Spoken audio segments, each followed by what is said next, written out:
Well, the heavy, wet snow took down trees and power lines, leaving hundreds of people in the dark today.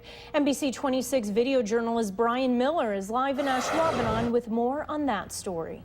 Heather, this type of snow, it's wet, it's heavy, it's easy to pack. It might be good for making snowballs, but it really took its toll on thousands of customers on Wednesday that lived in counties to the west of the bay, knocked out power for them. And then last night's storm was much of the same for communities on the east side of the bay. Now in Door County, especially along Lake Michigan, there were up to 1,000 people without power today.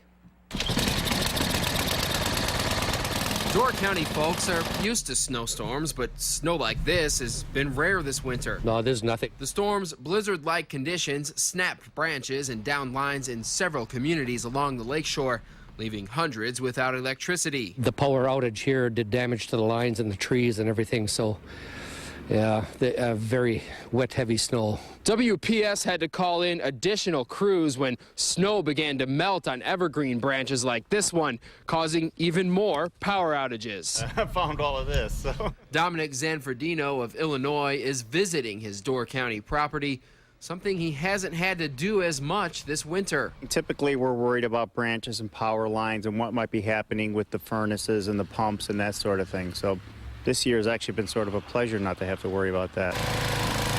Locals, on the other hand, insist many here are missing the snow. It's been tough up here, snowmobilers and stuff, you know, and for businesses, you know, we need the snow. Losing power, just a way of life in Door County during winter, and for Hoyska and others who call Door County home, it's a sacrifice they're willing to make. WPS has restored nearly all of the customers in Door County, and at last check, there was just about 70 people who remain in the dark tonight. In your corner, live in Ashwaubenon, Brian Miller, NBC26.